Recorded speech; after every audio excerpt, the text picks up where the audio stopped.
Olá, meus queridos alunos, mais uma vez um prazer enorme estar aí na presença virtual de vocês. E hoje nós vamos prosseguir aí com o tema extinção das obrigações, precisamente tratando aí sobre imputação do pagamento. Antes de iniciar mesmo o tema, eu gostaria de fazer uma ressalva que apesar de imputação do pagamento constar aí no, salvo engano, título de extinção das obrigações, eu não entendo, no caso, não se trata de uma forma de extinção das obrigações, igual a gente tem visto com pagamento e subrogação, consignação e pagamento. A imputação do pagamento é mais um meio indicativo de como que esse pagamento vai ser realizado. O que está sendo pago. Tá? Então é importante aí já ficar clara essa ideia para quando vocês forem estudar não confundir. Pessoal, esse instituto ele se justifica porque ninguém está impedido de contrair com uma mesma pessoa mais de uma obrigação. Ou seja, ninguém está impedido de contrair com a outra pessoa mais de uma dívida. O mesmo devedor, ele pode contrair com o mesmo credor diversas dívidas. Não tem problema nenhum. Eu aqui no escritório, eu posso comprar da empresa X um notebook, como posso comprar também dessa mesma empresa X uma cadeira. Inclusive em momentos diferentes. Mas eu sou o devedor de um mesmo credor em razão de mais de uma obrigação. Então a lei ela não veda essa possibilidade. E o Instituto da Imputação do Pagamento, ele vem para ser um meio indicativo de que no momento que eu estou concretizando o pagamento, eu estou pagando determinada dívida e não a outra dívida. Ele vem para solucionar essa situação em caso de omissão do devedor do que está sendo pago. Mas isso aí nós vamos ver mais para baixo. Mas essa é a ideia do Instituto aí, imputação do pagamento. Por isso, senhores, nós temos como requisitos da imputação do pagamento a igualdade de sujeitos. Nós temos que ter o mesmo devedor e credor, com mais de uma dívida. E, além disso, a doutrina ela traz que o débito, essa dívida, ela tem que ser líquida e já tem que estar vencida. Líquida seria o quê? Essa dívida ela já tem que estar discriminada, quantificada.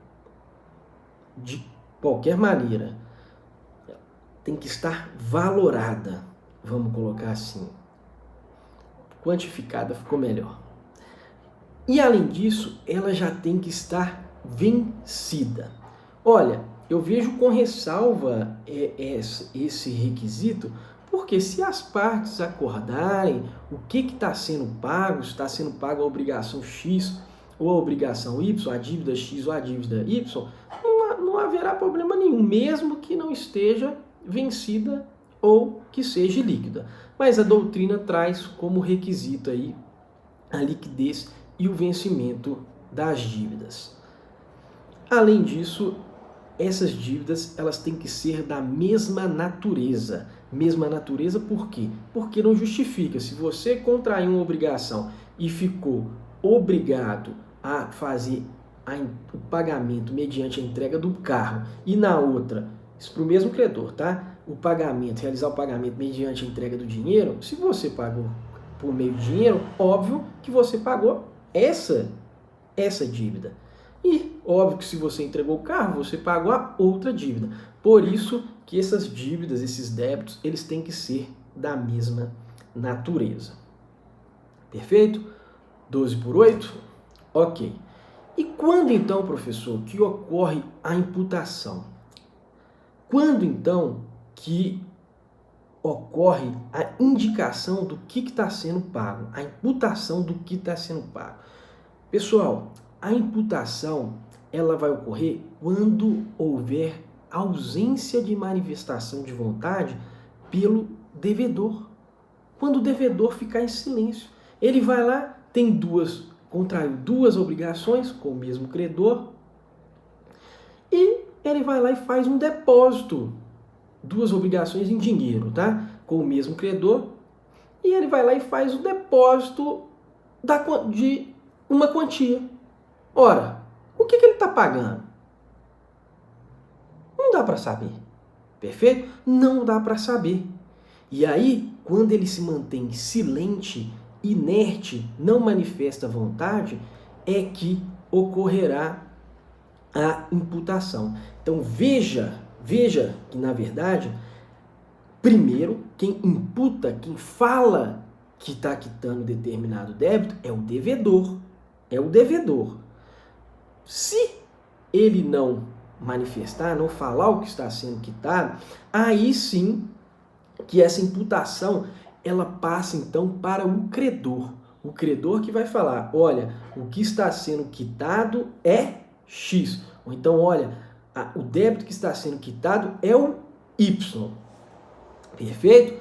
Mas somente no caso de silêncio do devedor. Uma vez que o credor fale, mencione, e o credor e o devedor não se manifestem ou concordem, vai estar sendo quitado aquilo que o credor indicou, aquela obrigação que o credor indicou. Tranquilo? Agora, e se houver uma omissão do devedor e também do credor? Aí, pessoal, a gente vai ter que observar as regras da imputação legal. E a imputação legal, ela está prevista no artigo 354 e 355 do Código Civil. A prioridade vai para os juros que já foram vencidos em detrimento do capital.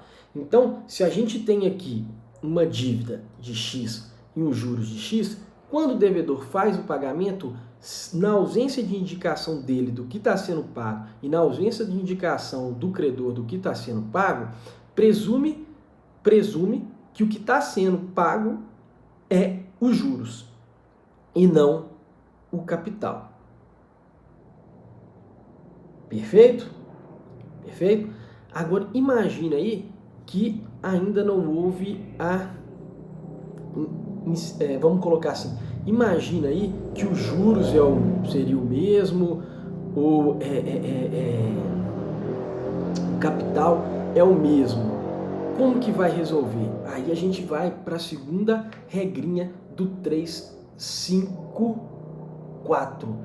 Olha lá, que vai ser quitado aí as dívidas líquidas, mas vencidas anteriormente, em detrimento das mais recentes. Ou seja, a dívida que venceu primeiro é que vai ser quitada. E por fim, se as dívidas venceram no mesmo período, as mais onerosas, ou seja, aqui vai trazer um prejuízo maior para o devedor. Por exemplo, aqui tem um juros maior, aqui vai incidir um juros maior. Tá? Então essa regrinha de imputação do pagamento, esse instituto é muito tranquilo, é pequenininho, aí com 10 minutos a gente matou, mas trata-se mesmo de um meio indicativo de como é que o pagamento vai ser realizado. Em regra tem que ser feito pelo devedor, o devedor tem que discriminar o que está sendo pago. Se ele não discrimina, o credor ele pode então apontar o que está sendo pago. Se ele também não faz, vem as regrinhas legais da imputação legal que está no 354 e 355. Perfeito? Prazer enorme estar com vocês aí e vamos para a próxima. Um abraço.